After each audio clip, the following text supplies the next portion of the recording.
Buenas tardes, mi nombre es Edwin Pérez y quiero dejarte saber que estoy muy contento de ver tantas caras sonrientes en esta tarde. Quiero que con estas palabras extenderte una cordial bienvenida y que la bendición que has venido a buscar a través de la palabra de Dios pueda ser una realidad para ti y tu familia. Si esta es la primera vez que te conectas, quiero ser el primero en extenderte una cálida bienvenida para ti y dejarte saber que es un placer tenerte en medio nuestro. Me gustaría que tomaras un tiempito, mi querido hermano, y nos dejes tu nombre, de dónde eres, si tienes una petición por la cual te gustaría que oráramos en esta tarde.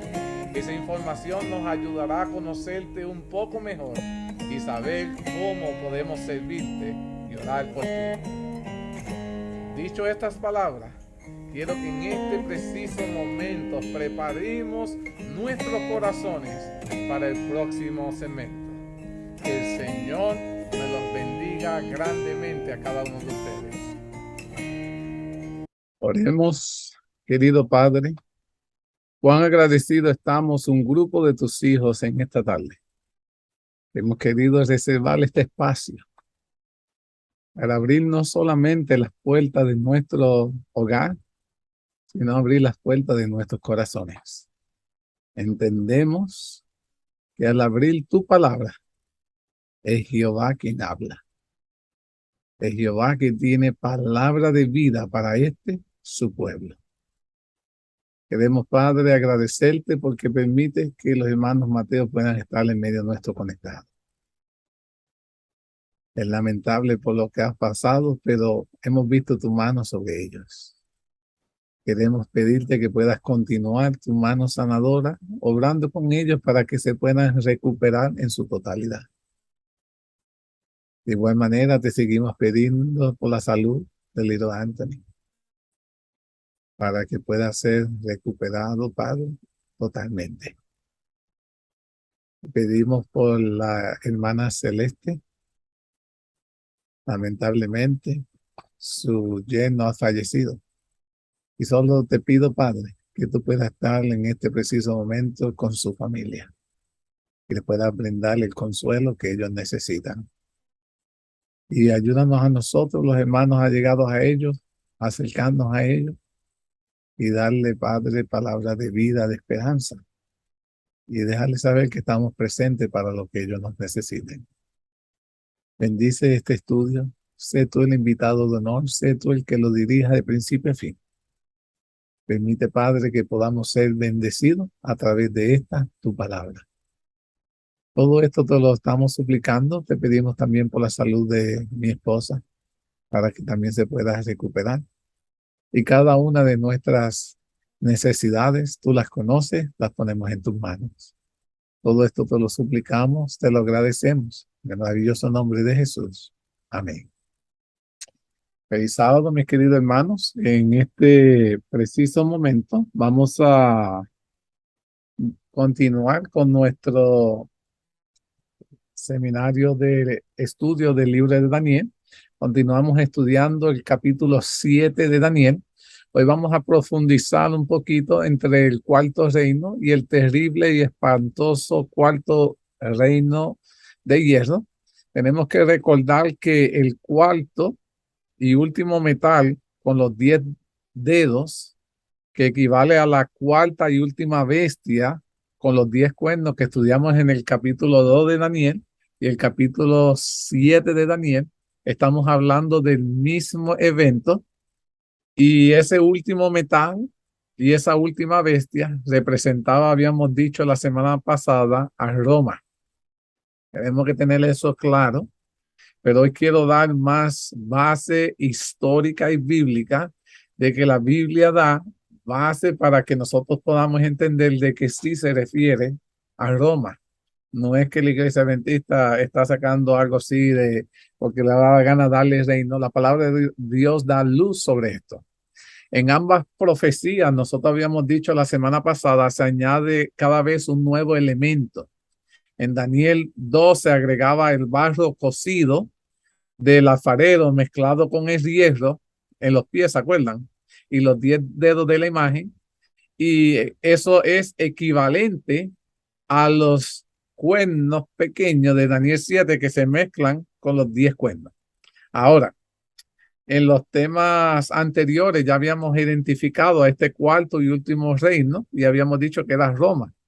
Y estamos viendo que Roma está sufriendo una transición con sus 10 dedos o los 10 cuernos, porque estamos los 10 dedos de Daniel 2 y los 10 cuernos son lo mismo, y su barro o el cuerno pequeño que analizaremos en este tema de hoy, vamos a profundizar.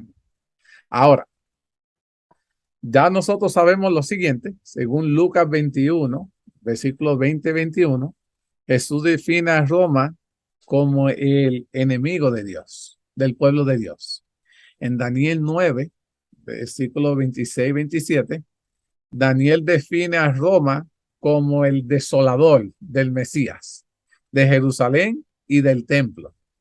Y en Apocalipsis 12, 1-5, Juan define a Roma como el dragón, habíamos dicho la semana pasada, y nos da esto a entender de que se trata de un reino, habíamos dicho, diabólico, que se estaba levantando, que iba a ser un reino literalmente siendo conducido por Satanás mismo. Habíamos dicho así la semana pasada, no estamos estamos yendo al grano, porque así la Biblia lo menciona. El reino de Babilonia, el reino de Medo de Persa, el reino de Grecia no fueron dirigidos por Satanás. Todos los elementos definen que el único imperio que se ha dejado llevar absolutamente controlado por Satanás ha sido Roma. Y hemos visto los resultados. Ahora, ni Babilonia, ni los Medos de Persia, ni Grecia fueron llamados enemigos del pueblo de Dios. Ninguno de ellos fueron llamados enemigos del pueblo de Dios. Ninguno de los tres fueron comparados con el dragón, ni fueron llamados desolador. Más bien, el pueblo de Dios tuvo bastante buenas relaciones en la historia con estos primeros tres imperios. Ahora, pero en este tema veremos dos razones más que quiero añadir antes de que entremos al cuernito pequeño. Quiero que estudiemos dos razones para que podamos entender con mayor detalle por qué Roma se merece realmente los tres títulos que acabamos de ver: el enemigo, desolador y dragón. Número uno, nosotros entendemos que Dios le había dado al pueblo de Dios un lugar para establecerse y habitarse. ¿Se acuerdan la historia que Dios sacó al pueblo de Egipto y los quería llevar hacia dónde? ¿Cuál era el plan de Dios de sacarlo de Egipto para llevarlo a dónde? A ver, ¿quién se acuerda? La tierra promesa. Muy bien, la tierra prometida. ¿Y esa tierra prometida cómo se llamaba? Canaan. Canaán. Dios le había prometido la tierra de Canaán, una tierra donde se describe en la Biblia que fluye leche y miel. Era abundante en la cosecha. También fue llamada en la Biblia la tierra prometida, la tierra de los hebreos, la tierra de Israel, la tierra de Judá o de Judea, la tierra santa y Palestina. Y déjenme decirle, en la historia ni Babilonia, ni los Medos de Persia, ni Grecia quitaron al pueblo de Dios sus tierras, porque aún durante el cautiverio de Babilonia, la tierra de Judá llegó a ser una provincia del imperio babilónico y el rey Nabucodonosor puso un gobernante sobre aquel lugar. Bajo los Medos y los persas, a los hebreos les fue permitido volver a sus tierras y reconstruir su ciudad y su templo y ser nuevamente una nación autónoma. Y bajo los griegos, Canaán llegó a ser incluido pacíficamente en el territorio del imperio griego. Pero el pueblo de Dios tuvo un buen trato con estos tres imperios. Interesante eso, ¿verdad? En estos primeros tres imperios, ¿sabes? They kind of struggle, tuvieron sus altas y sus bajas, pero tuvieron un buen trato con estos imperios. Pero la historia fue totalmente diferente cuando entró el imperio romano. La ciudad y el templo fueron tomados por Tito y fueron totalmente destruidos en el año 70 y 71 después de Cristo.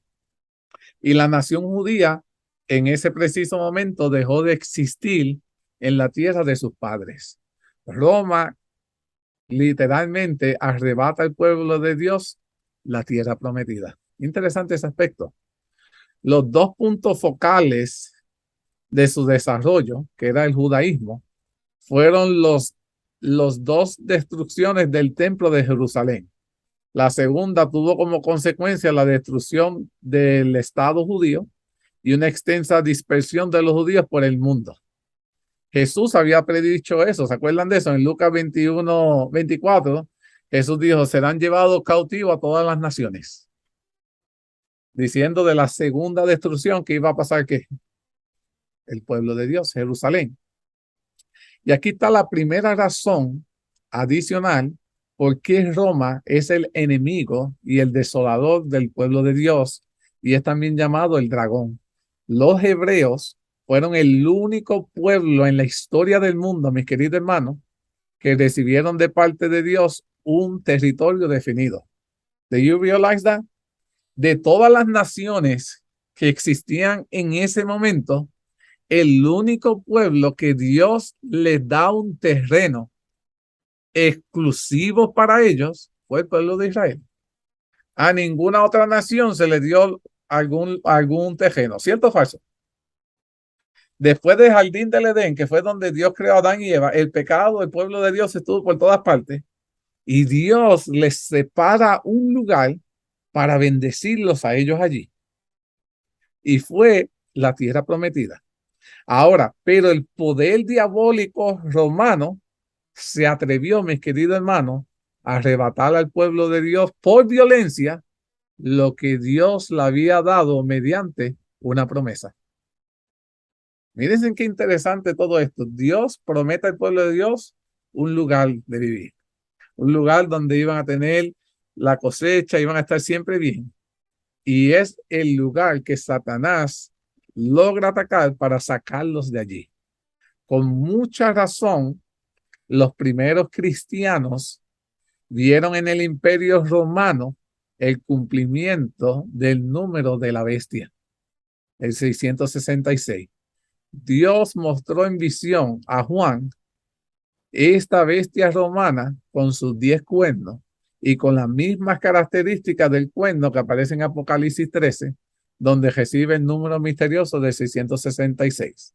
Ahora, Roma no solo destruyó a los judíos, sino también a los cristianos durante los siglos. Durante los siglos venideros, Roma no solo se atrevió a destruir al pueblo judío, sino a todos aquellos que se levantaban creyendo en Jesucristo. Roma lo ponía como un target, ¿verdad? Un asunto de ataque. Ahora,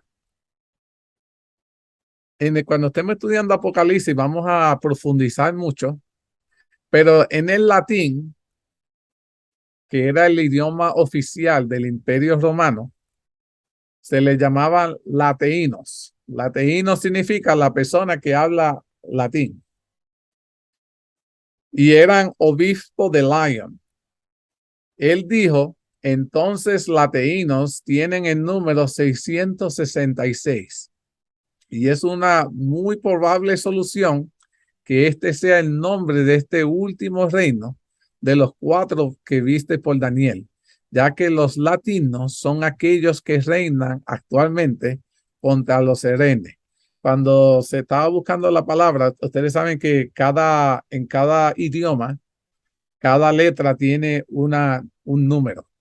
Y cuando tú lo sumas, la palabra latinos, en la persona que se habla latín, en griego, cuando tú usas en griego, suma todo eso, te dan el 666.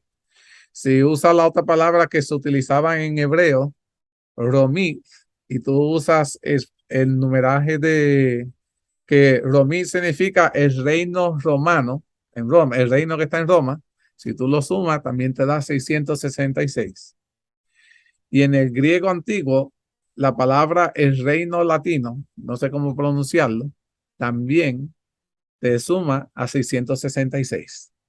Todo aquello, mi querido hermano, en la Biblia que representaba al Imperio Romano, cuando se hacía la suma de los números, identificaba el número del hombre 666. Pero verán que cuando estudiemos Apocalipsis también cae sobre otros personajes, que es sumamente importante, que por eso ahora no quiero profundizar en eso, quiero enfatizarme más en la cuarta bestia.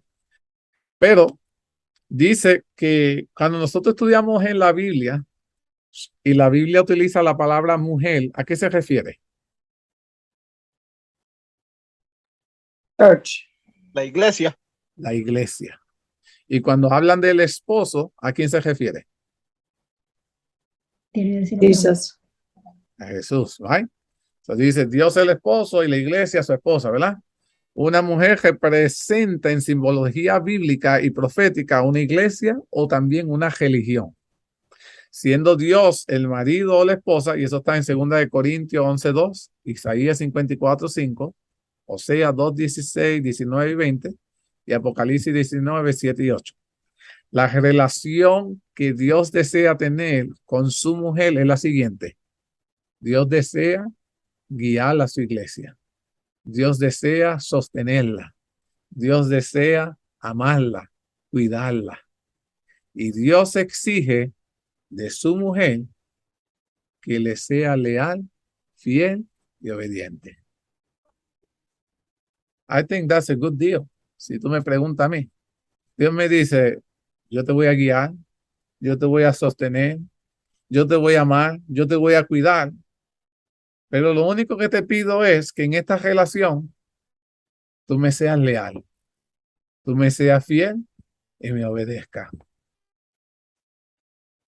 ¿Ustedes piensan que en la historia el pueblo de Dios ha podido ser leal, fiel y obediente a Dios? ¿Qué ustedes piensan? En la historia, ¿el pueblo de Dios ha aprendido a serle fiel, leal y obediente?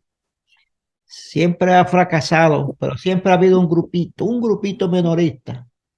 We're still trying. We're still trying. Siempre ha fracasado, siempre ha habido un grupito, está muy bien. Pero ¿saben algo?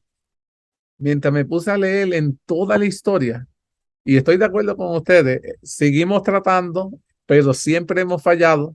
Pero Dios, aunque nosotros hemos fracasado, Dios sigue guiándonos, Dios sigue sosteniéndonos, Dios sigue amando y Dios nos sigue cuidando. Alabado sea Dios. Hermana Sebi, esto es interesante. Until we believe in Jesus, he knows that we're not, we're not going to be where we should be. But until we believe in him, you know what they say, we can do all things in Christ that strengthen us. So until we believe that he can do it, we on ourselves, we cannot do it. But until we believe that he can do it, we keep trying and he keep guiding us. Amén. Sebi dice algo interesante, que la Biblia dice que todo lo podemos en Cristo que nos fortalece, hasta que nosotros no aprendamos a confiar en que Dios puede hacerlo por nosotros, vamos a seguir fracasando.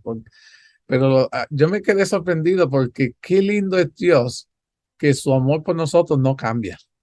Su amor hacia nosotros no varía.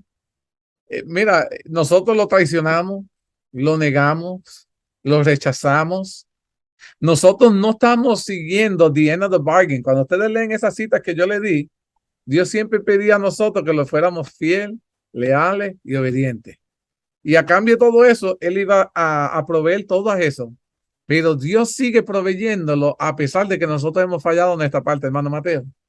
Es interesante, Edwin, porque también dice la palabra de Dios que Dios miró desde los cielos a ver si había un justo aquí en la tierra y dice que no encontró a ninguno. Interesante. Y nosotros, cuando tú dijiste de la iglesia también tiene un proceso, tiene que ser fértil, tiene que dar hijos. Correcto. Y ese es el propósito de Dios, que la iglesia crezca y dé hijos para que el esposo, el padre, los pueda redimir, los pueda limpiar y los pueda llevar al cielo. Amén. Y como iglesia tenemos que buscar permanecer siendo leales, fieles y obedientes a Dios. La iglesia tiene que mantener esos principios en altos. y no dejarnos llevar por lo que nosotros pensamos que está bien, sino hacer lo que ya Dios nos dice que está bien. Hermana Sevi. You know, I used to dislike the book of Hosea, but now the more I find out about Hosea, the more I like it, because this is the story of us with the Lord. Amén. And I love it because, you know, Hosea did exactly what the Lord was asking him. And he always loved his wife, no matter what she did. And this is what I like. I love it because, you know, she did horrible things to him. And he still was looking for her and loving her and accepting her. And this is what I love, that, like you said, we do bad, we are bad, but the Lord always comes after us. Amén. Sevi está mencionando que ella odiaba, no odiaba, sino no le llamaba la atención mucho el libro de Osea, pero mientras más ha ido leyéndolo y lo ha ido comprendiendo, ve la similitud de lo que hacía la esposa de Osea, y lo abandonaba, lo trataba mal, y él siempre buscándola. Es más, incluso él pagó por ella. Su mujer, él pagó ¿para qué? Para volverla a tener. Tuvo que pagarle un precio alto para volverla a tener junto a él y cuidarla. Y prácticamente Jesús es la misma historia con nosotros. Jesús sigue, nos busca, nos trae, nos limpia y nosotros volvemos, nos ir. Y él pagó el precio también. Y el amor de Dios, y esto es maravilloso. Yo quiero que usted entienda que en la historia el pueblo de Dios no ha entendido que el amor de Dios no ha cambiado hacia ellos. Quienes hemos cambiado la forma de amar hemos sido nosotros, pero la forma de amar de Dios sigue siendo la misma y es constante. Y yo alabo y glorifico a Dios porque Él es Dios y no nosotros. Porque si nosotros fuéramos Dios, la raza humana ya hubiese sido exterminada. Pero porque Él es Dios, todavía nosotros estamos vivos. Y Amén. tenemos oportunidad de hacer las cosas. Y cuando yo miro esto, yo decía, wow, aún en la historia, estudiando la historia, puedo ver que el amor de Dios sigue siendo el mismo y constante. Y yo alabo y glorifico a Dios porque ese Dios me sigue amando. Y aunque me he desviado, Él vuelve y me trae. Y le digo, Señor, permíteme quedarme, porque afuera no hay nada para mí. Ahora, siguiendo por ese marco de la historia, el pueblo judaico se convierte en la ramera. Y mírense en esto, dice, en una época de su historia, el judaísmo llegó a ser temporalmente una ramera. ¿En qué sentido? Porque se iba tras la idolatría. El pueblo de Dios era una ramera, le dio la espalda a Dios. La iglesia de Dios, que era el pueblo judío, se fueron a adorar a otros dioses, a otras imágenes de las naciones que los rodeaban. Adoraban los dioses de los Egiptos, de Asiria, de Babilonia. Y todo eso lo hemos estado estudiando. Una ramera, mis queridos hermanos, es una mujer, una iglesia o una religión. ¿Se acuerdan? Cuando decimos, la Biblia habla de una mujer, es una iglesia, una religión, pero una ramera va con más detalle porque significa que se apartó de Dios y tuvo relaciones ilícitas y prohibidas con otras denominaciones, adorando a otros dioses que no era Dios. Y ya pronto vamos a estudiar eso más adelante con detalle, pero así por darle un breve resumen, en el libro de Ezequiel, capítulo 16, voy a citarle el versículo 2, 7, 8, 15, 16, 24 y 26, dice, hijo de hombre, notifica a Jerusalén sus abominaciones. Te hice multiplicar como la hierba del campo y creciste y te hiciste grande y llegaste a ser muy hermosa. Aquí le estaba hablando al pueblo de Dios. Fue Dios el que la levantó, fue Dios el que la prosperó. Y dice, y pasé yo otra vez junto a ti y te miré. Y he aquí que tu tiempo era tiempo de amores y extendí mi manto sobre ti y cubrí tu desnudez. Y te di juramento y entré en pacto contigo, dice el Señor, y fuiste mía. Pero confiaste en tu hermosura y te prostituiste a causa de tu renombre y derramaste tus fornicaciones a cuantos pasaron, suyas eras. Y tomaste de tu vestido y te hiciste diversos lugares altos y fornicaste sobre ellos. Te edificaste en lugares altos y te hiciste altar en todas las plazas. Y fornicaste con los hijos de Egipto, tus vecinos. Fornicaste también con los asirios por no haberme saciado. Y fornicaste con ellos y tampoco te saciaste. Multiplicaste asimismo tu fornicación en la tierra de Canaán y a los caldeos, y tampoco a esto te saciaste.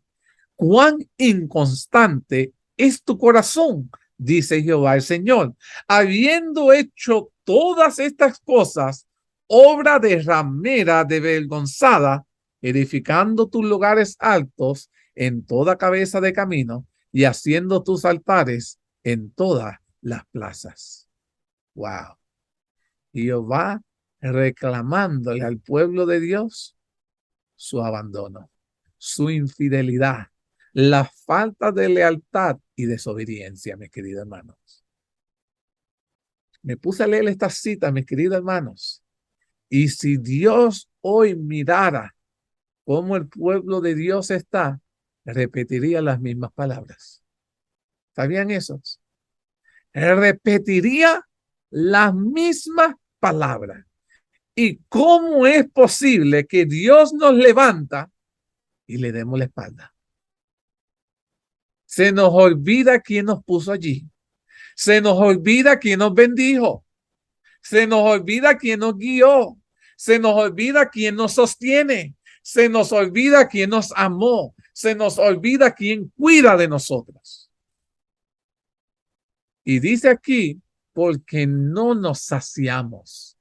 No estamos conforme con lo que Jehová ha provisto. It's like it's never enough. No es suficiente lo que Dios ha hecho. Vergüenza debieran darnos, ¿verdad? Shame, right? Y prácticamente el judaísmo terminó siendo una ramera. Seguimos leyendo la historia en el marco histórico y el cristianismo, que es el tiempo nuestro hoy, se convierte en una ramera. Dios nos revela en el libro de Apocalipsis, mi querido hermano, estoy loco que ya lleguemos allá para que se den cuenta, una segunda manera en la que una mujer, nuevamente mujer, iglesia o religión, se convierte en una ramera. Ocurre cuando la iglesia abandona a Dios y se une con la política terrenal. Es decir, con que la iglesia termina uniéndose con el Estado.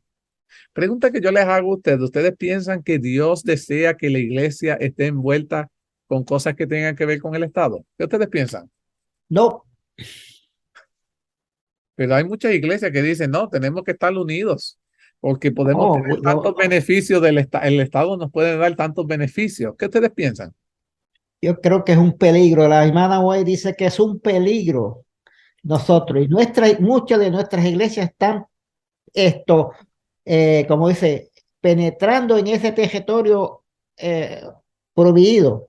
Y nosotros como iglesia debemos permanecer fuera de eso. Amén. ¿Alguien más tiene alguna opinión? ¿Qué piensa usted?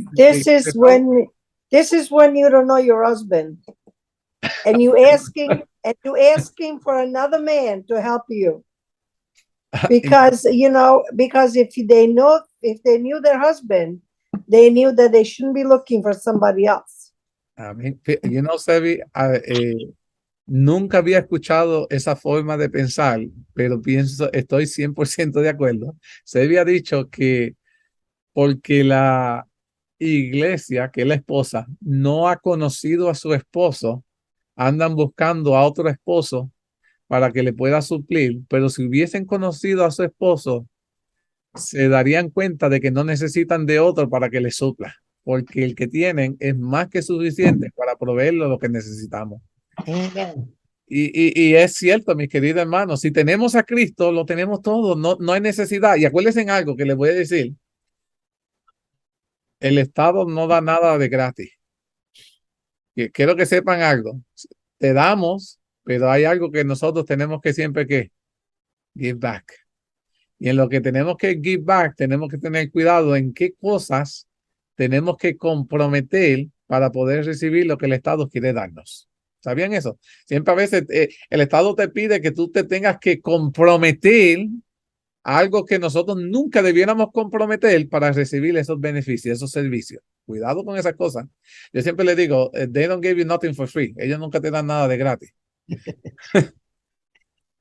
You know, they give you like 10%, you have to give it back 20. Se me dice, ellos te dan 10, pero nosotros tenemos que devolverle 20. Y así mismo es, sin que te des cuenta, terminas devolviéndole más, porque el Estado nunca va a perder. Ahora, les voy a hacer una cita. Pensaba no introducirla, pero solo por motivo de que la profundicen un poquito más. En el libro Apocalipsis 17, versículos 1, 2, 5 y 15, dice, vino uno de los 7 ángeles que tenía las 7 copas y habló conmigo diciéndome, ven acá y te mostraré la sentencia contra la gran ramera. Habíamos dicho que la ramera es una mujer, ¿cierto o falso? Y la mujer en la Biblia representa, habíamos dicho, iglesia o religión. Pero la ramera significa que ha abandonado a Dios y se ha unido con los líderes, el Estado y la iglesia. So aquí te está diciendo, te mostraré la sentencia contra la gran ramera. Esta iglesia que se ha unido a otros con el Estado, con otros líderes, con otras denominaciones.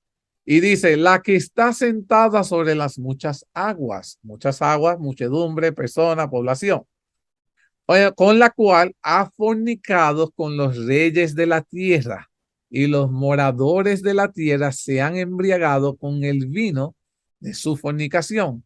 Y en su frente un nombre escrito, un misterio, Babilonia, la grande, la madre de las rameras y de las abominaciones de la tierra. Las aguas que has visto donde las rameras se sientan son pueblos, muchedumbres, naciones, lengua, mis queridos hermanos. Cuidado con qué tipo de alianza nosotros, el pueblo de Dios, estamos haciendo. ¿Qué tipo de alianza como iglesia estamos haciendo? Porque el tipo de alianza que con quienes nosotros hagamos, podemos caer en que caigamos en esta categoría de que estemos alejando a Dios, cambiando a Dios por ídolos. Ahora, Roma proclama al cristianismo como la religión oficial del imperio. Llegó Roma a un periodo en el que ellos proclaman ahora ser el cristianismo, la religión oficial de todo imperio. Dice, la razón que nos provee Dios en Apocalipsis, por la cual la iglesia llegó a ser una ramera con el nombre de Babilonia, es la siguiente. Escuchen bien esto. La iglesia fornicó, dice allí, con los reyes de la tierra. Es decir, abandonó a Dios y se metió con la política global. Tuvo relaciones prohibidas e ilícitas con los gobiernos de este mundo. La iglesia, en otras palabras, termina uniéndose con el Estado. A eso es lo que se está refiriendo aquí. Que va a llegar un periodo donde la iglesia se une con el Estado. En el año 313, el emperador Constantino promulgó un edicto. Eso lo pueden buscar en Google o en los libros de historia, el edicto de Milán, por el que se reconocía oficialmente al cristianismo. Christianity was recognized finally. El cristianismo fue reconocido en Roma. Se proclamaba la seguridad del culto y se les concedía a las comunidades cristianas la consideración de personas jurídicas. Esta etapa de la historia de la iglesia se cierra con el decreto del emperador Teodosio en el año 779 al 395, por el que se proclamó el cristianismo como la religión oficial del Imperio Romano. Eso está en los libros de historia.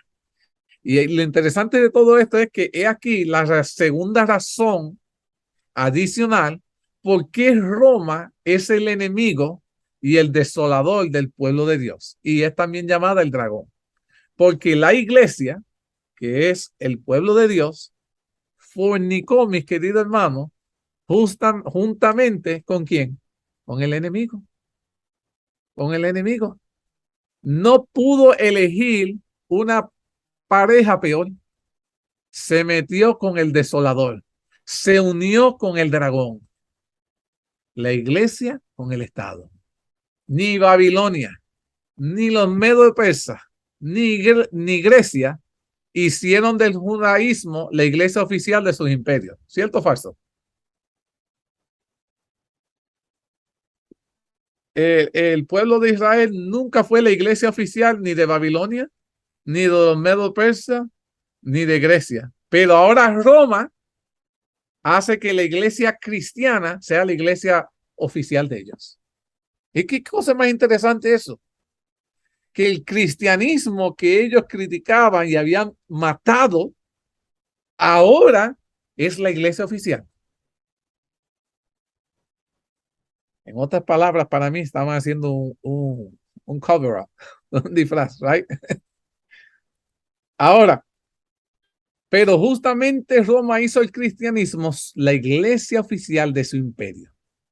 Y Dios, mis queridos hermanos, condena, si no lo sabían, la unificación de la iglesia y el Estado. Va a decir, oh, Edwin, pero ¿cómo va a ser? Sí, Dios lo condena.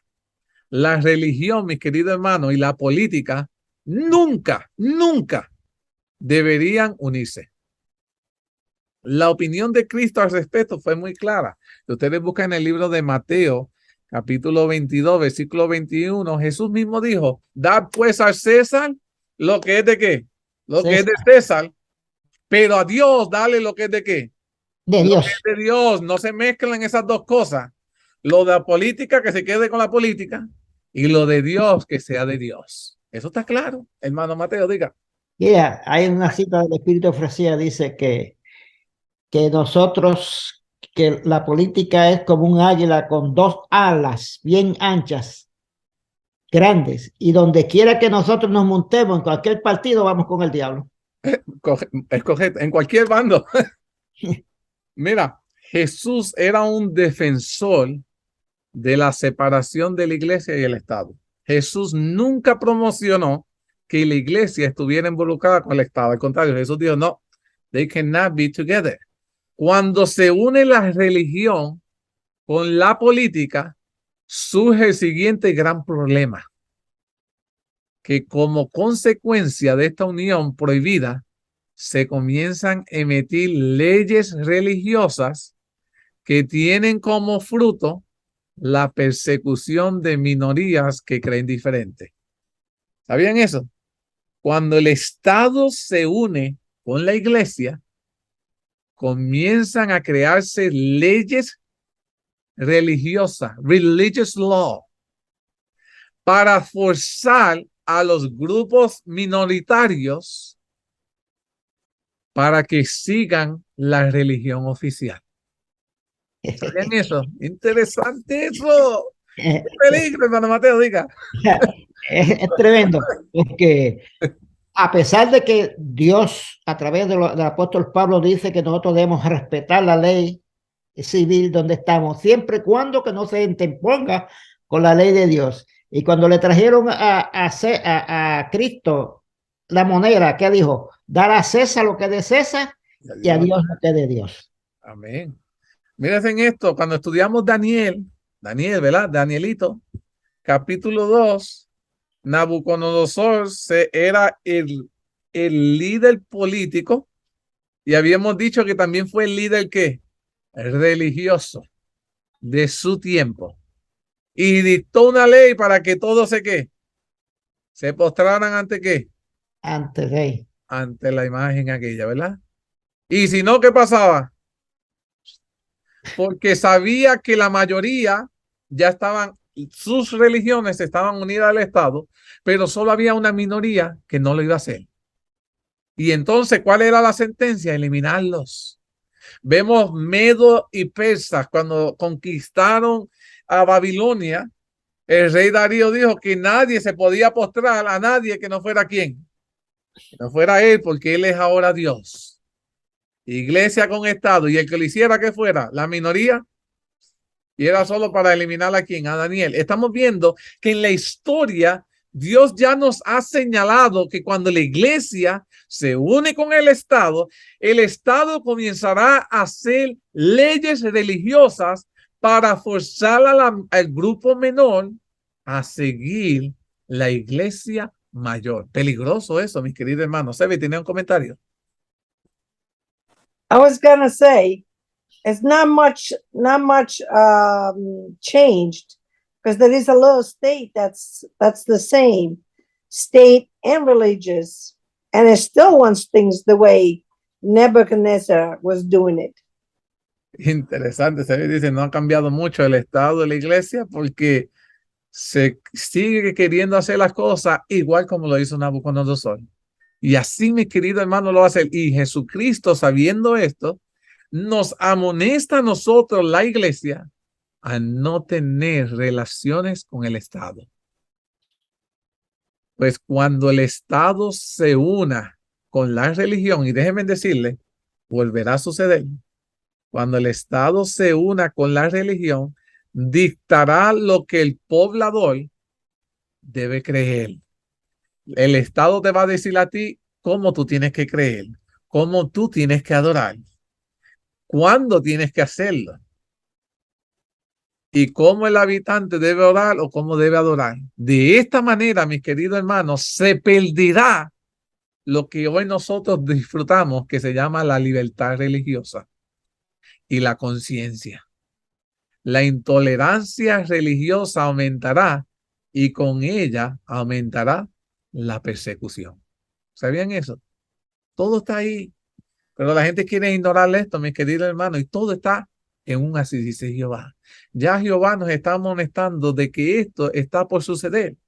Y de aquí, mis queridos hermanos, quiero sacar 3 ejemplos de la consecuencia fatal de la unión de la iglesia y el Estado. Ya le dije Babilonia, Nabucodonosor como la cabeza de la iglesia y del Estado babilónico emitió una ley religiosa imponiendo la adoración de una estatua. Todos aquellos que no obedecían iban a ser echados al horno de fuego. Los medos persas, Darío como cabeza de la iglesia y el Estado medo persa emitió una ley religiosa imponiendo la adoración de sí mismo durante un lazo de un mes. Todos aquellos que no obedecieran adorando al rey iban a ser arrojados al foso de los leones. Y Roma, mis queridos hermanos, algunos sacerdotes judíos deseaban matar a Jesús, pero no tenían el poder para realizar su objetivo por sus propios medios, ¿verdad? Y tuvieron que buscar el brazo político de los gobernadores Herodes y Poncio Pilato. Y cuando la religión se unió con la política, el pueblo judío se unió con Roma. Jesús fue crucificado, mi querido hermano. 3 veces ha quedado registrado en la Biblia el mal que sucede cada vez que la iglesia toma la decisión de unirse con el Estado y separarse de Dios. Correremos peligro. Jesús mismo fue crucificado gracias a esa unión. Interesante todo esto, ¿verdad? Todo eso está ahí. Con razón Dios rechaza y desaprueba enfáticamente la unión de la iglesia con la política.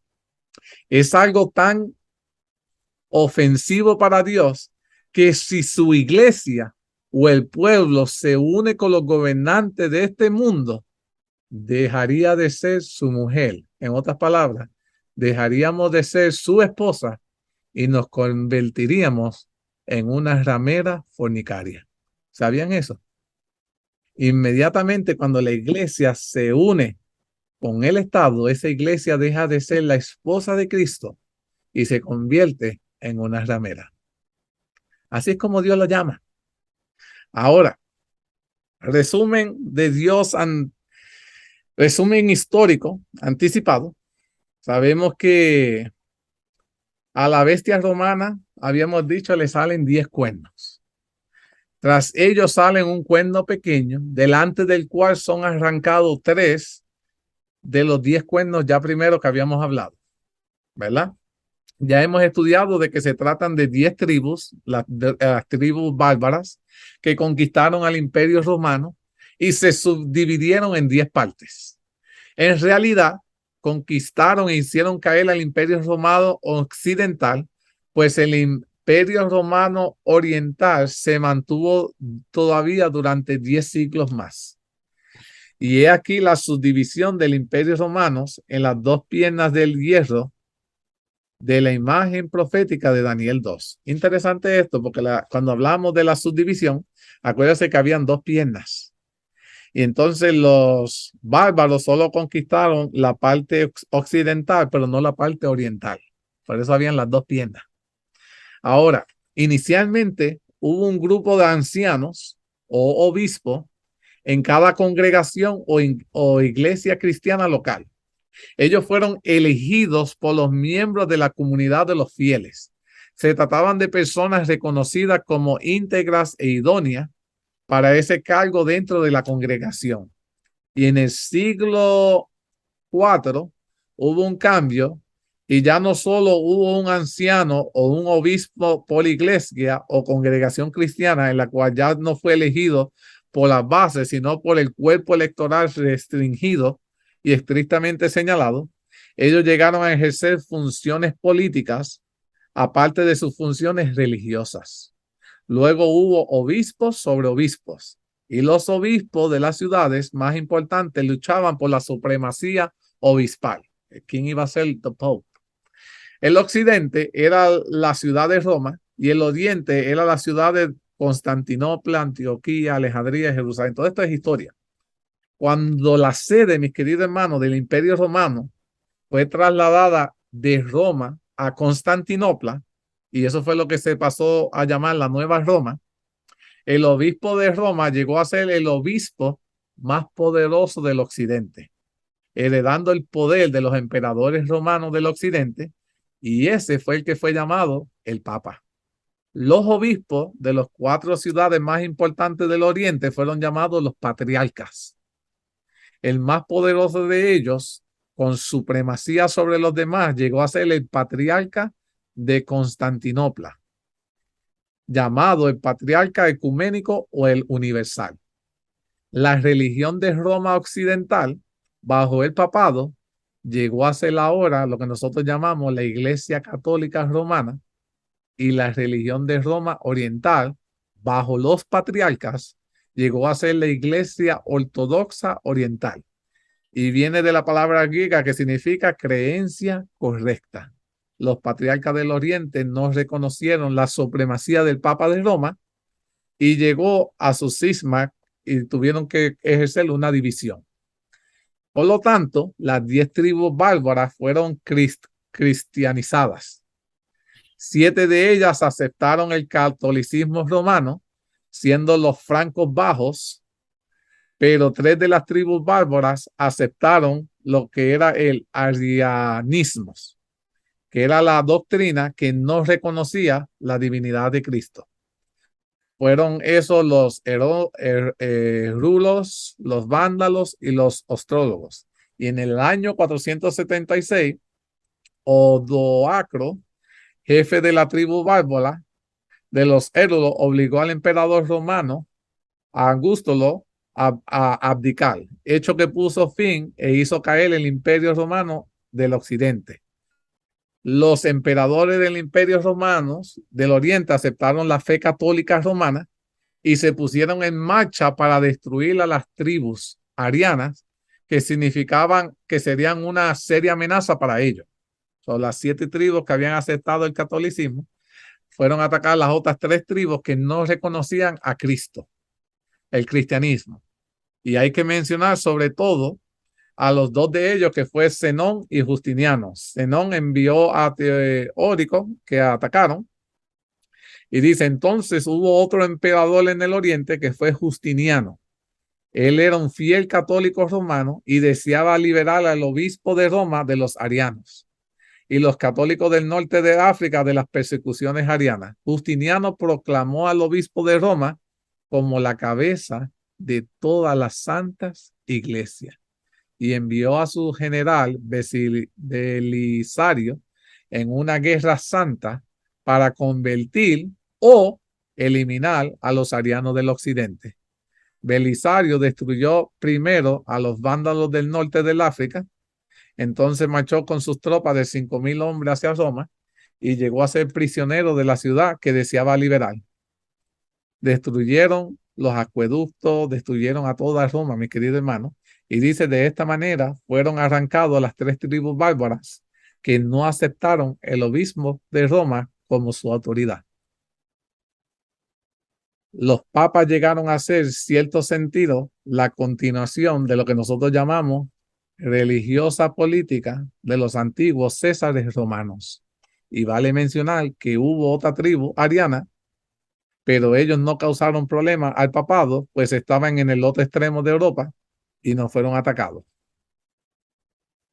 Ahora,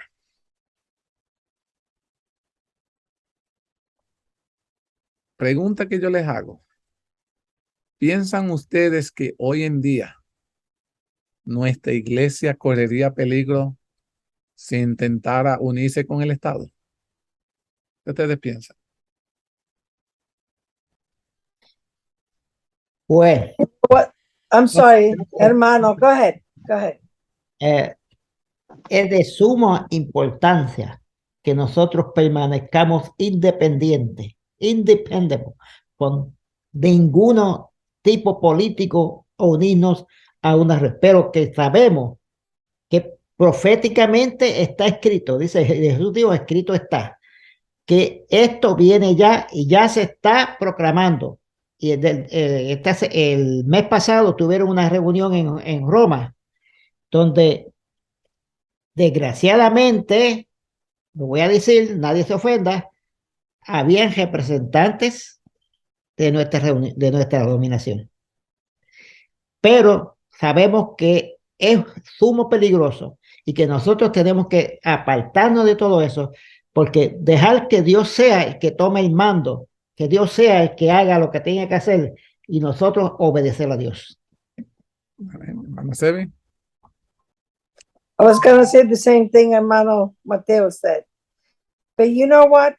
When the Lord says, do not do something, it wasn't just for the Hebrews, for the Israelites.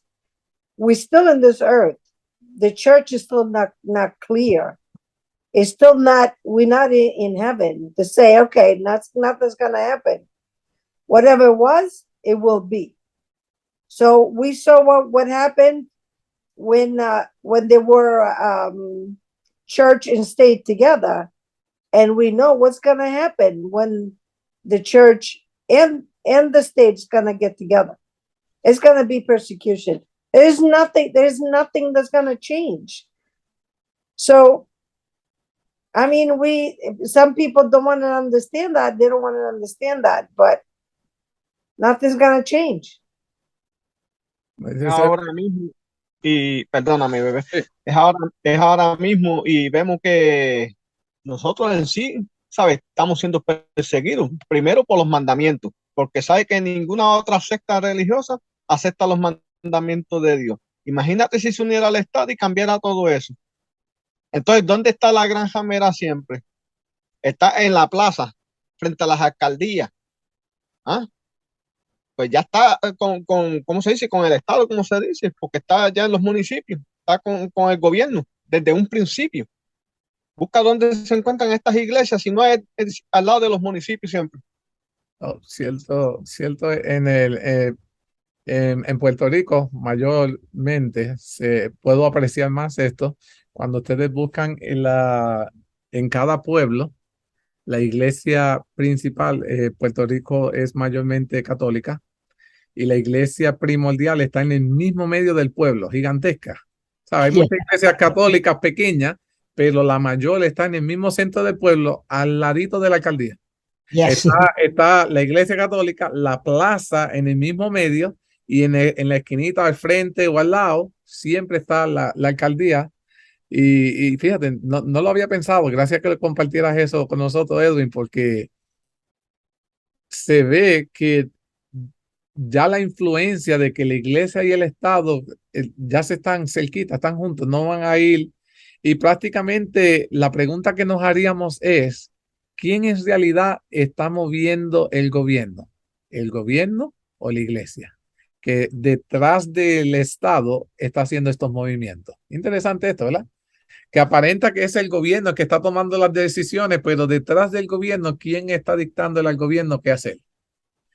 Y es cuestión de que se haga de forma oficial. Lo que pasa es que nosotros, todo esto está de forma oculta, pero el Señor dice que se va a hacer la unión de forma oficial y universal.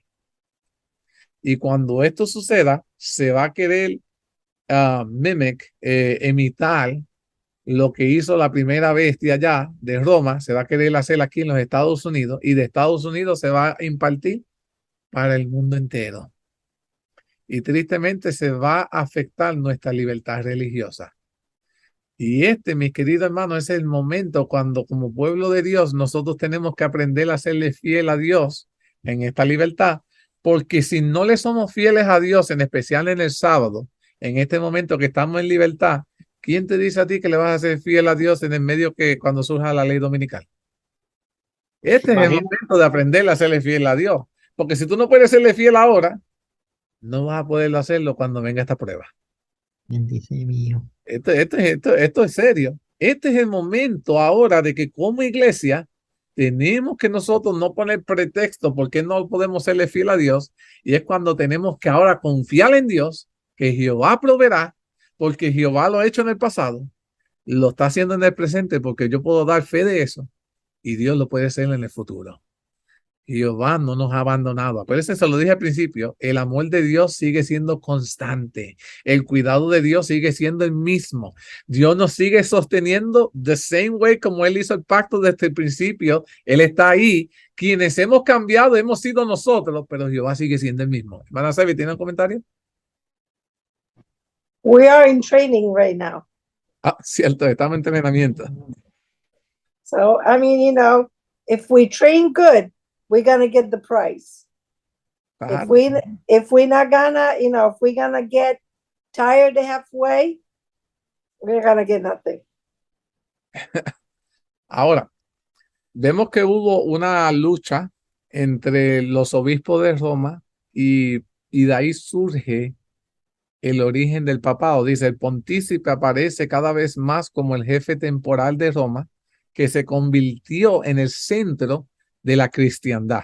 Cuando la gente habla del cristianismo, qué triste que la gente no piense en la iglesia adventista. Cuando se habla del cristianismo, la gente lo que piensa es en el Papa. ¿Sabían eso? Él pasa a ser el centro de lo que se identifica el cristianismo. Cuando el cristianismo ni siquiera debiera hacerlo la iglesia adventista, el cristianismo debiera identificarse con Jesucristo. Pero dice que acerca de la historia de Roma, dice el diccionario de la historia de la iglesia lo siguiente, dice, pero que la ciudad se convirtiera en la Roma cristiana no es sino reflejo de que su obispo era el único oficial de alto rango que permanecía en ella. Cuando primero el gobierno imperial fue trasladado al norte y luego en 476 oficialmente dejó de existir. El papado, el obispo de Roma, primitiva capital y centro del imperio, era sede que se suponía fundador por San Pedro mismo, que ellos decían. La fundación de Constantinopla y la decadencia del imperio occidental acrecieron su importancia. Al trasladarse el asiento de la autoridad imperial a Ravenna, el obispo de Roma se convirtió en la primera autoridad romana y después en la de toda Italia. Las invasiones bárbaras produjeron nuevas responsabilidades que los obispos de Roma supieron afrontar magníficamente. Y se dice que desde el año 476 dejó de ver el emperador en el occidente y el papado, como ya procede llamar el episcopado de Roma, heredó mucha parte de la autoridad del emperador del occidente, añadiendo esto al gran poder espiritual que empezaba a ejercer sobre toda la iglesia del oeste. Acerca del origen del papado, dice el diccionario lo siguiente: Roma no conoció un episcopado monárquico al menos hasta el siglo II. En las persecuciones y conflictos doctrinales de los siglos II y III fue creciendo la importancia de Roma, aunque su primicia está lejos de ser universalmente aceptada. El papel decidido de León I en el Concilio de Calcedona contribuyó a afirmar la autoridad doctrinal del obispo de Roma, y aunque tampoco aquí fue universalmente aceptado, podemos resumir este periodo afirmando que la sede romana fue adquiriendo en la práctica una centralidad creciente, al menos en el occidente, y como consecuencia se desarrollaron también las afirmaciones teóricas acerca de la autoridad, sus obispos, a quien denominaban el Papa. Ahora, cuando Constantino se convirtió en el emperador, inmediatamente reconoció que Roma estaba demasiado lejos para ocuparse de los problemas orientales, y en el mayo 11 del 330 Constantino declaró la nueva Roma y llamó a Constantinopla su nueva capital. En principal el imperio bizantino, Constantino fue responsable de una nueva dimensión del trono imperial. Se consideraba el representante de Dios en la tierra y otorgó un carácter sagrado a su poder soberano. Cuando hizo del cristianismo la religión estatal del imperio romano, era muy lógico que asumiera un papel entre los obispos de la iglesia como si fuera uno de ellos. Y así fue que la iglesia y el Estado comenzaron a trabajar en Constantinopla de manera más uniforme. Constantinopla comenzó a emerger como el segundo centro del poder religioso, solo superado por Roma en importancia. El obispo de Constantinopla comenzó a competir con el obispo de Roma en cuanto a la primicia dentro de la iglesia cristiana. Y el oriente griego se consideraba igual al occidente latino. Y los dirigentes eclesiásticos del oriente se sentían menos leales a la autoridad del papado romanos. Aquí vemos que las iglesias estaban ¿qué? Peleándose por quién iba a asumir el cargo mayor, pero a la vez querían el cargo estatal, porque querían hacer leyes que se impusiera su religión, su forma de adorar. Esto, yo decía, Señor, esto está la historia diciendo cómo surgieron cada una de estas cosas, y todo esto está por volver a suceder. La historia se repite. Exacto, es sorprendente cómo, y yo no sé ustedes, cuando estamos estudiando esto, cómo Dios en su infinita sabiduría, en unos cuantos capítulos, Dios resume la historia de este mundo con tanto detalle. Y cómo nos está diciendo de que ya esto sucedió, mira lo que pasó cuando sucedió, and it's gonna happen again. Y necesito que estemos listos, hermana Sebi. This is why it's so important to study prophecy, to study Daniel, Revelation, and all the prophecies, because the Lord makes us see what happened and what's going to happen to get us ready. Interesante este aspecto. Yo esta semana estaba hablando con un compañero de trabajo y ellos me decían, Edwin, ¿qué tal si voy a tu iglesia y me bautismo para ver si así dejo de pecar? Yo le dije, wow, qué interesante esa forma de pensar. ¿Qué te hace pensar que el bajar del agua va a hacerte que deje de pecar? Yo le dije, si ese fuera el remedio del pecado, todo el mundo se estaría bautizando. Le dije, si esa es la razón que vas a hacerlo, it's not gonna work, no va a funcionar. No trabaja así, Dios no trabaja así. El bautismo es solo una confesión de que tú entiendes lo que Jesucristo ha hecho por ti. Que tú entiendes que no hay nada de que tú puedas hacer para ser salvo, pero lo que Él hizo, sí, te puede cambiar, te puede transformar. Y entonces cuando tú te bautizas, tú estás haciendo un pacto con Dios, que ahora él entierra todos tus pecados, pero ahora tú vas a permitir que Él sea el que reine en ti. Y cuando tú permitas que Él sea el que ahora reine en ti, y ahora tú quieres hacer las cosas como Cristo las hace, entonces por ende el pecado comienza a ponerse a un lado, pero no porque haya algún poder mágico de que va, te bautiza y ya no regresa a la iglesia y ya no vas a pecar más, es una mentira. Si alguien te ha hablado de eso, yo le digo, ay, pero ¿cómo te va? Y me decía, ay, ¿cómo te va a decir eso? Yo, no, porque es que yo tengo que decir la verdad. No hay ningún poder mágico en esa agua, pero sí hay poder en el Señor que tú aceptas cuando tú haces ese símbolo. Ahí está la diferencia en la relación que nosotros podamos tener con Jesús. Y si queremos dejar de pecar, es cuando más tenemos que aprender a caminar con Jesús. Cuando caminemos más con Jesús, no vamos a tener tiempo de pecar. Vamos a estar busy. Pero cuando estamos nosotros viviendo los deleites del mundo, el pecado siempre va a estar ahí, mi querido hermano. Y hay otro pensamiento que me acuerdo que el hermano Luis me había enseñado. Me había hablado de que hay muchas personas que le están enseñando al mundo de que, oh, el Señor te acepta, no te preocupes, ven y quédate como está, que el Señor siempre te va a aceptar. Y es cierto, pero nadie le dice a la persona qué tiene que pasar después que el Señor te recibe. Porque las personas piensan que cuando uno viene como pecador, sí, el Señor te va a aceptar. Yo no voy a decir que eso es cierto, el Señor te acepta tal y como eres. Pero lo lindo de esto es que Dios no te deja igual como te recibió. El Señor comienza a trabajar contigo y comienza a cambiar la forma de vivir, la forma de actuar nuestra. Y quería compartirle esto, porque veo que el tiempo se me está corriendo, pero quería compartirle esto, por eso de que me habían preguntado. En Juan 8:11, Jesús les dijo, tampoco yo te condeno ahora, vete y no vuelvas a pecar. Esas fueron las palabras de Jesús. Yo no te voy a condenar, yo te acepto. Vete y no qué, y no peques más. Un muchacho que había hecho sufrir mucho a sus padres, había abandonado el hogar y se había ido para otra ciudad. Un día sufrió un accidente que le costó ambas piernas. Tan pronto los padres oyeron las noticias de lo ocurrido, se apresuraron hacia el hospital donde estaba el muchacho recluido.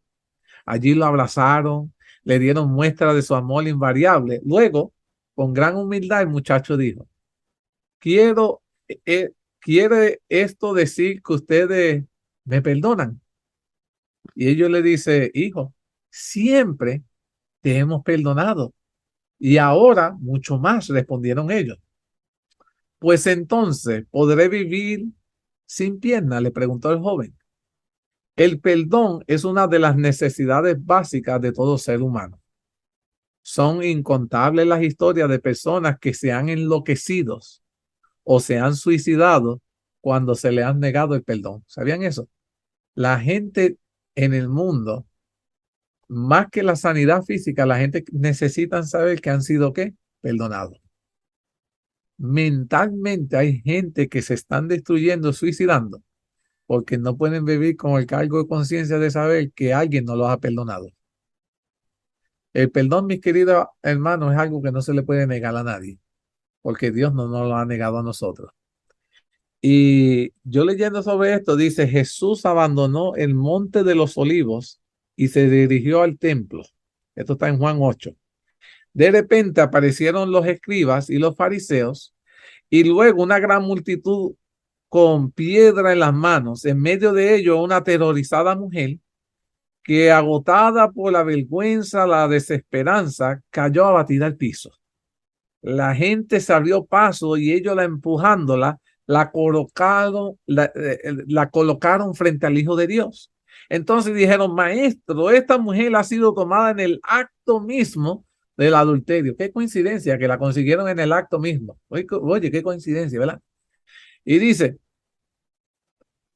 la ley de Moisés nos mandó apedrear a las tales.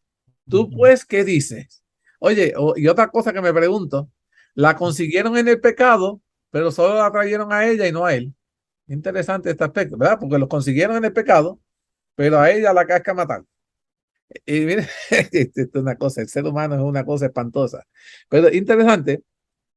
Y le dicen, y la ley de Moisés dice que tenemos que apedrearla. Y a ver, ¿y qué tú dices? Jesús miró un momento la escena y dijo, quien no tenga pecado, lance la primera piedra. ¿Sabe algo interesante de todo esto? Que antes de Jesús le dijeran lance la piedra, Jesús dice que miró a todos lados. Jesús miró a todas las personas que estaban presentes allí. Y entre todas las personas que estaban presentes allí, Jesús vio que todos eran pecadores. ¿Sabían eso? Jesús con su lente miró y todas las personas que estaban allí eran pecadores, con intenciones malísimas porque querían eliminar la vida de esta mujer. Y Jesús dice, el que no tenga pecado, lance la primera piedra. Uno a uno, dice la escritura, todos se marcharon. Ahora la impenitente, desventurada, abre los ojos y nota que está sola con el Hijo de Dios.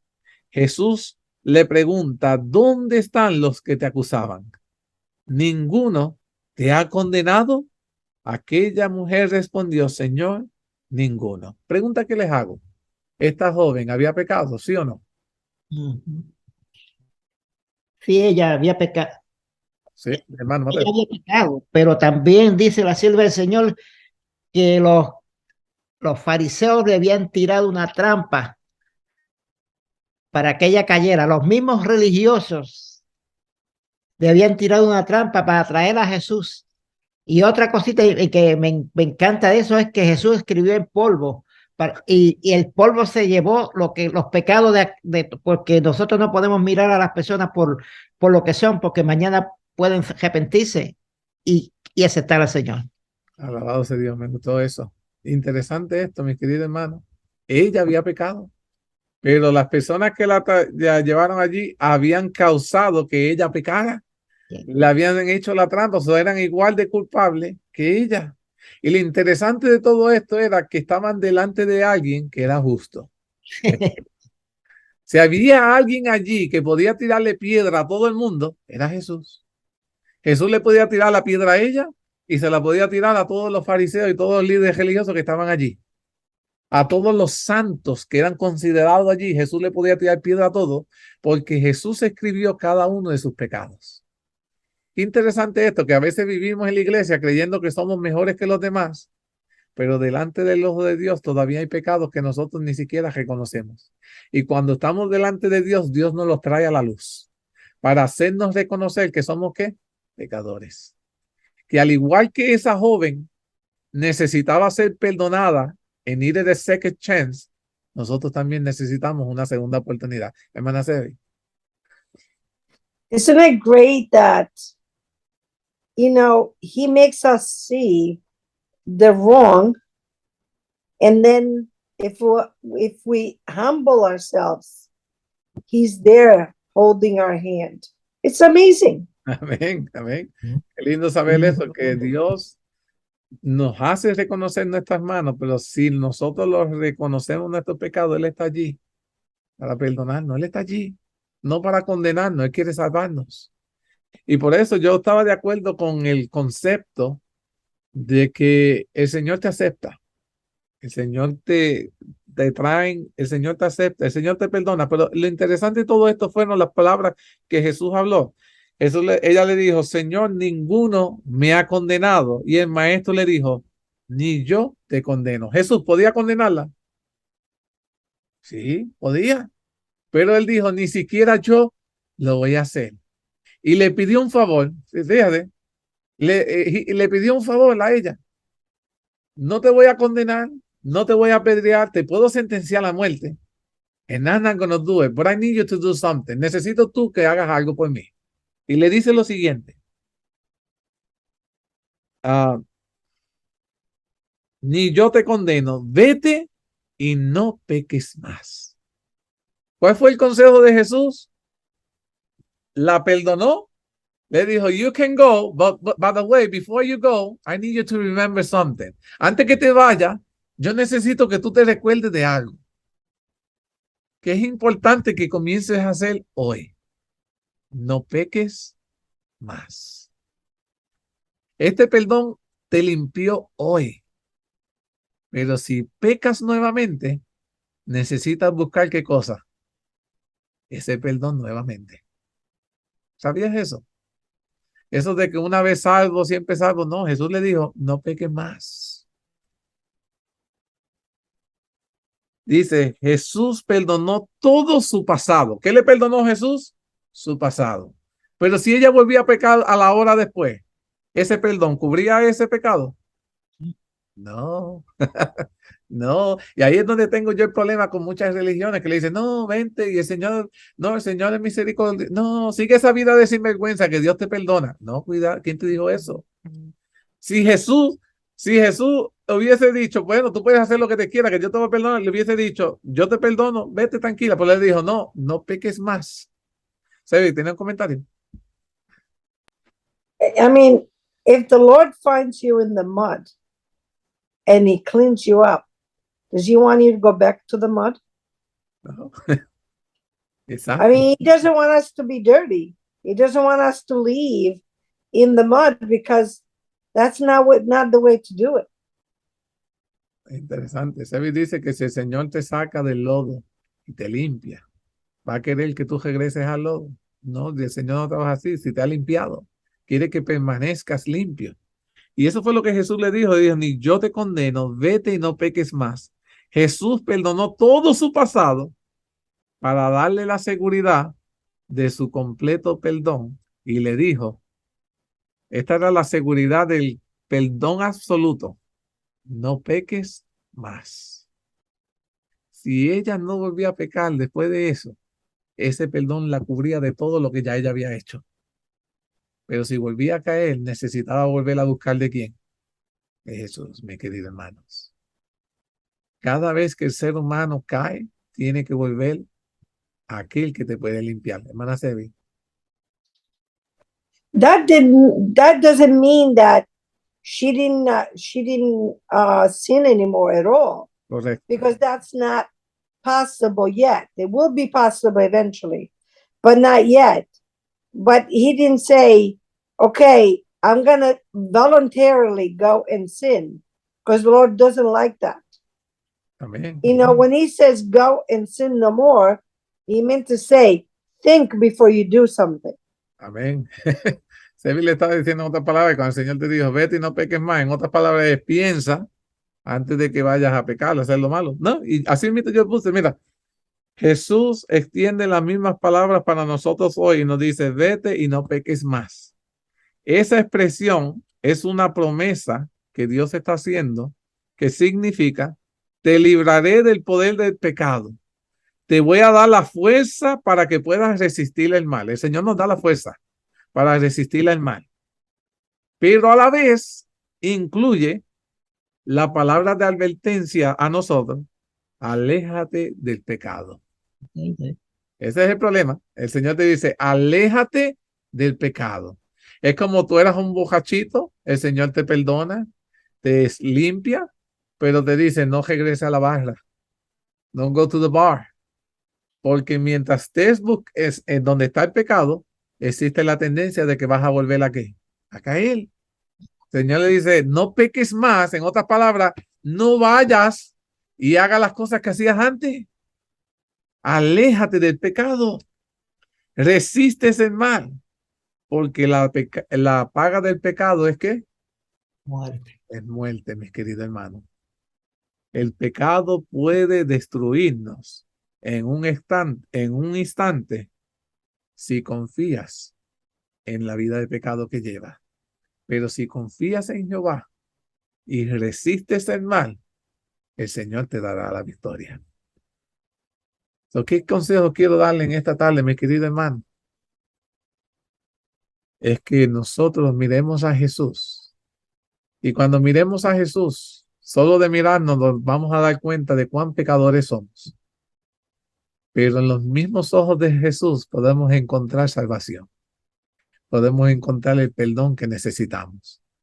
Y el Señor, al igual que a la mujer, nos va a decir las mismas palabras. Ni yo te condeno. Vete y no peques más. Si queremos ser salvos, mis queridos hermanos, tenemos que dejar esta vida de pecado. Estamos viendo que el Señor nos está llevando a través de la historia y la historia se está repitiendo. Pero hoy la historia de la salvación se puede repetir en nosotros si optamos por aceptar a Jesucristo como nuestro Salvador. Si aceptamos a Jesucristo como Salvador, la historia se repite. La salvación será garantizada para nosotros. Les quiero invitar, mis queridos hermanos, con esto culminar el tema de hoy. Invitarte la semana que viene, vamos ahora a profundizar en el cuento pequeño. Vamos a ver lo que la Biblia habla e identifica quién es ese cuento. ¿Sabían? La Biblia da detalle de quién es ese cuento pequeño. ¿Qué implica ese cuento pequeño para el cristianismo y cómo nosotros podemos correr peligro con ignorar, conocer todo con respecto a esa profecía, mis queridos hermanos? Y quiero invitarlo la semana que viene para que podamos profundizar en este tema. Y vamos a entonces a, no sé si alguien tenga algún comentario antes de que cerremos, alguna otra pregunta. Hermano Mateo. Yo quisiera, Edwin, que ore por nosotros, que nos ayude a conseguir un carrito para movernos. Vamos a estar orando eso y quiero que todo el mundo en esta semana estemos orando para que el Señor pueda ayudarlos. Es una, necesitamos aquí en la Florida carro para movernos porque no hay nada nearby. Y yo sé, hermano Mateo, que el Señor les va a proveer ese auto. Nuestro Dios está al control. Él ve nuestras necesidades y suple lo que necesitamos. Y Él es el mayordomo. Nuestro Dios, Él es el mayordomo. Alabado sea Dios. ¿Alguien más tiene algún comentario, alguna pregunta, alguna petición? Si estos son todos, vamos a orar. Querido Padre, gracias. Porque permite que este programa pueda dar esperanza, pueda darnos luz y nos ayuda a preparar para el tiempo que ha de venir. No porque dependamos de lo que nosotros sabemos, sino porque dependemos de lo que tú nos enseñas, de lo que tú nos capacitas. Bendícenos en esta semana que ha de comenzar. Y te quedemos como familia de la fe, todos unidos, para que tú puedas ayudar a los hermanos Mateo.